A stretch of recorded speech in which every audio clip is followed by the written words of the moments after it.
You know, people really want to be successful, want to own something.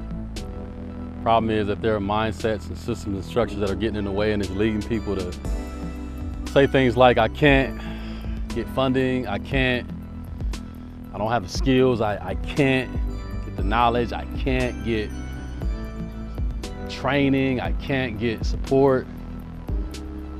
And there's something fundamentally wrong with that, because we tell people, give a man a fish, feed him for a day, teach him how to fish, feed him for a life.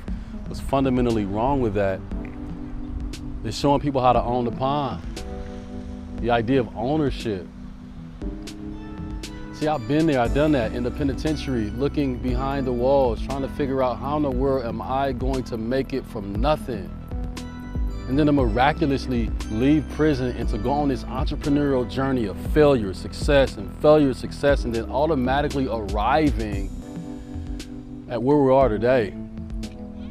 A company that exists to help start and scale inner city companies, working with inner city entrepreneurs. That's why we've not just done it here in Omaha, Nebraska, we've done it in Colorado Springs, we've done it in Kansas City, and our goal is like every inner city. Can you imagine every inner city? Can you imagine 1 million mindsets? Well, I can imagine it because I'm living it. And many people who have walked with us and gone through our academies and gotten business coaching and consumed our content, joined our business summit, they're owning the pond, man. They're doing it, and it's blowing my mind. I'm actually believing that this really could happen. That's why I won't quit.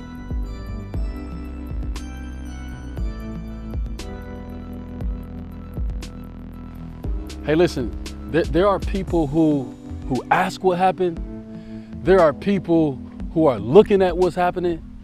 And then there are people who actually make it happen. And I don't know about you, but I've been in the pantry lines. I grew up in the pantry lines. Yeah, I went and got an education, but guess what? That education didn't guarantee me a seat at somebody's table in somebody's corporate office. But you know what does? The pond. You know what does? That it's just not give a man a fish, feed him for a day, teach him how to fish, feed him for life. It's actually show them how to own the pond. Because when they can own the pond, they can change their family tree. And if you could change somebody's family tree, you can change their legacy. And that's what Own the Pond is about. So go to ownthepondnetwork.com so we can own it.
Hope y'all can hear me still. Can you hear me?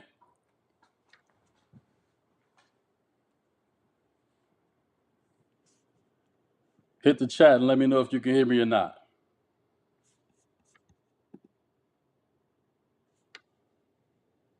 Yep. Okay. All right. Cool. So what I was saying was that when you get to financial forecasting, it's just a guess. It's a guess on your past, present, and future. Now, it's not just a guess like, you know, you're just throwing numbers out there. That's not what I'm talking about. In your business plan, there is a financial projection page. That just simply means what I just said. An educated guess based on your past, your present, and your future with some factors that will help you make that decision. Now, let me give you some of those factors. Write this down. You want to look at the market. Market is fancy. Tag your homegirl in them. Tag your homeboy, man. Invite some people to this. I'm giving y'all away free game. And I got a bonus for you at the end. So tag your homegirl in the chat, tag your fellow homeboy in the chat, and let them get in here because they need this for their business plan. So listen, one factor in making a past, present, future decision in your financial projections, which is just guessing. That's what that means. But it's an educated guess based on some factors. One factor is the current market you're in, basically the circle. So if you are a food truck person, right, you're looking at the local and national circles of people to evaluate and to discern what they the expenses they are that they have. You might be saying, Myron, how in the world could I do that? Simple. Save $50 this month if you're local. Call up the person who owns the food truck. My name is so and so. I'd like to take you out for lunch. Have a couple questions. I really just need somebody to talk to. I'm new to the game when it comes to this food truck business, and I really want to holler at you. Now all of a sudden you done tapped into a market through a leader who is experienced in understanding the expenses and the revenue. Expenses is what's going out, revenue is what's coming in, right? Revenue minus expenses equals profit or overflow, right? Spending money in that not in that regard. The second factor is to look at your competitors. Look at people who are maybe your size or twice your size and competing in the same industry with you, right? To begin looking at what is going out and looking at what's coming in. Well, Myra, how am I going to do that? Well, number one, you can go on their website and look at what their prices are. We know that their prices are set based on what we call the cost of goods sold, what it takes to create a product, what it takes to engage in a service for a customer or a client, right? So when we're looking at those prices on the website, that at least gives us an understanding that what they're pricing it at and what it costed to actually do, you call that compartmentalized labor, what it costed me to do, right, ends up helping me understand what their profit margin is. A profit margin is basically a percentage of money that you have left over. That's overflow. That is a percentage revenue minus expenses. What came in, what went out, what came in versus what went out equals your profit, and that is a percentage, right? And so you can go online and then say, okay, hey Google, Chat GPT, what is the national profit margin in my industry, food trucks? What is the national profit margin in my industry, cosmetics? So you get the national profit margin. You go back to the website and say, okay, if he's selling a plate for $10 and the profit margin in the food industry is, let's just say for numbers, 10%, So that means selling it for $10, but the profit margin is 10%, then he only making $1 on that. Wow. So now that tells me what my expenses would be, right? Or when it comes to cost of goods sold, when it comes to actually making the product versus selling the product. It's so simple, right? You already know this stuff, right? Um, in so many ways. Let me give you the third factor. The third factor is experimentation. Now, this isn't in a priority. This is I'm not prioritizing this, right? Experiment simply means get out there and test. Go with your gut and go test. Don't look at your homegirl business. Nope, don't look at your homegirl business.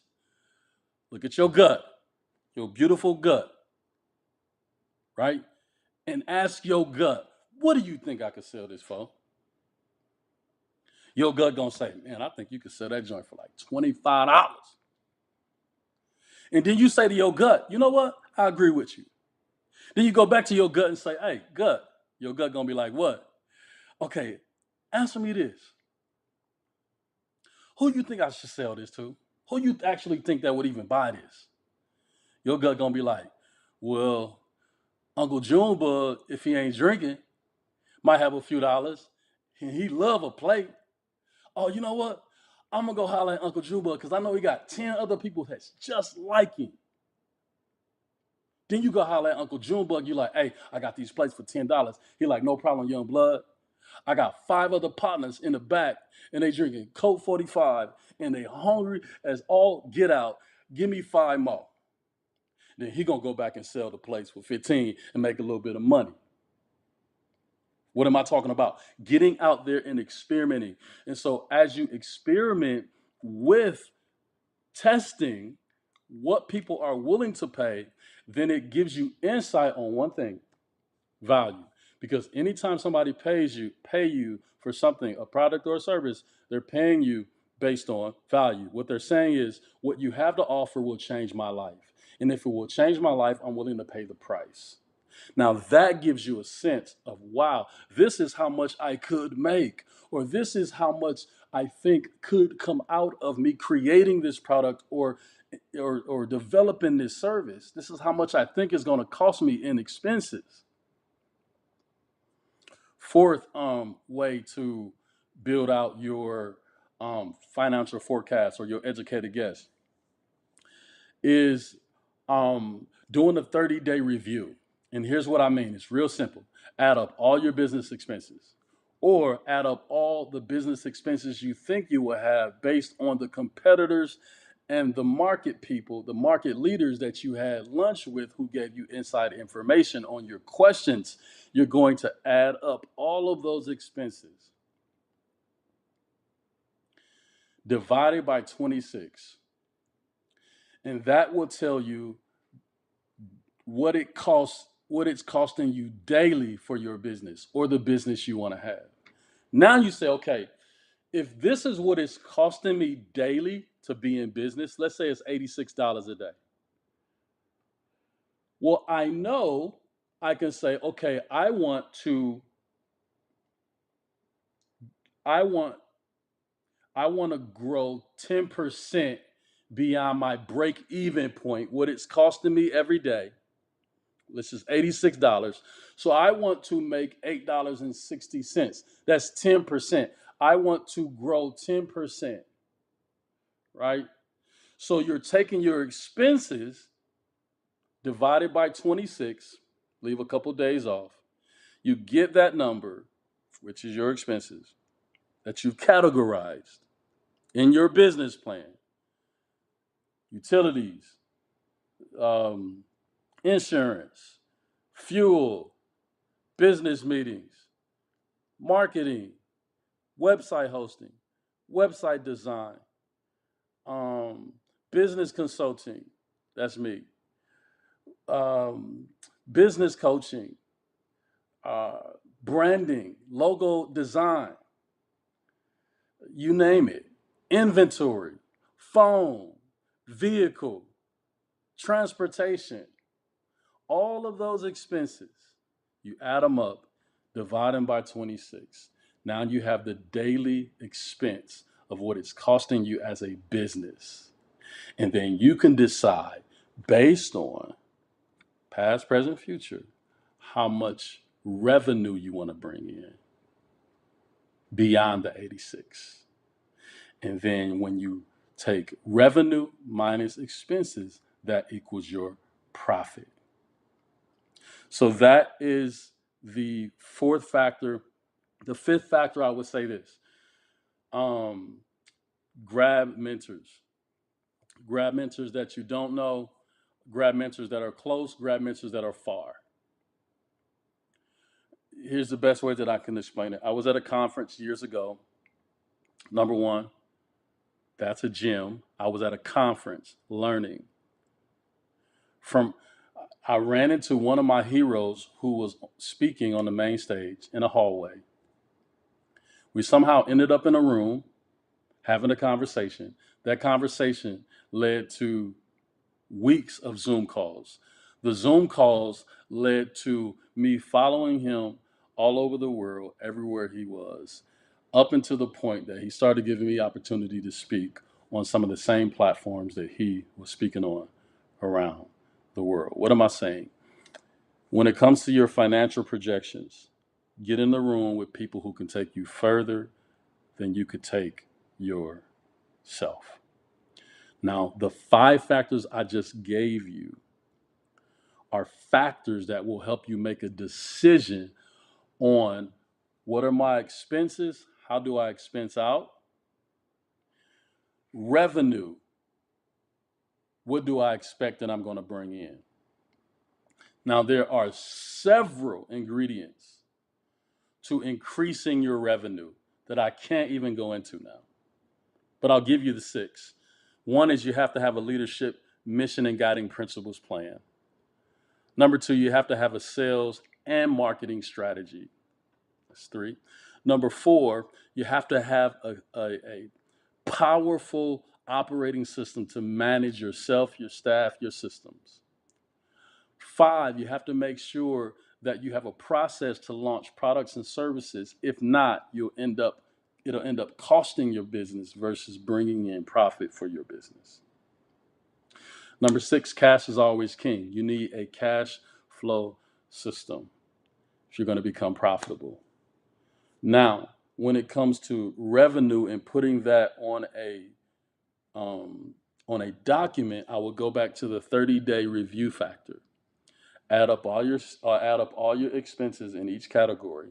Get that number, divide it by 26. That will give your daily expenses.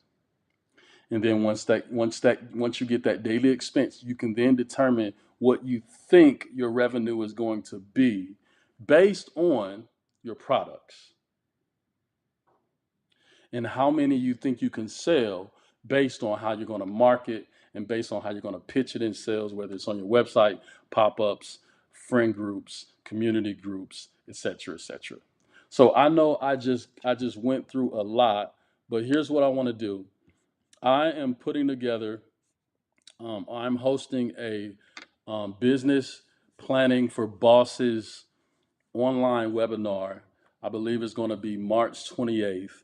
I want you to click that QR code that's right there, and that will allow you to register. So on March 28th, just in a few days, at 7 p.m. Central Standard Time, I'm going to do an overhaul on what I talked about tonight, and we're going to go really, really deep, and you're going to be able to ask questions. You're going to leave with a thorough understanding of a full business plan and how to write one that you can feel happy about, proud about. Listen, not everybody's going to, go the extra mile to do what they need to do to truly build their business. I don't want that for you. You don't deserve that. Your family doesn't deserve it. Your future doesn't deserve it. So click the QR code right there, and let's get busy. I believe that class is 197. Not a bad investment to have a tool that you can walk away from, walk away with, being used to make money, steer direction, build your company. So hope that was helpful. Stayed on longer than I thought I would stay on. For those who are catching the replay, thank you so much. Feel free to email me if you have questions. This is us. This is us at onthepondnetwork.com. All right.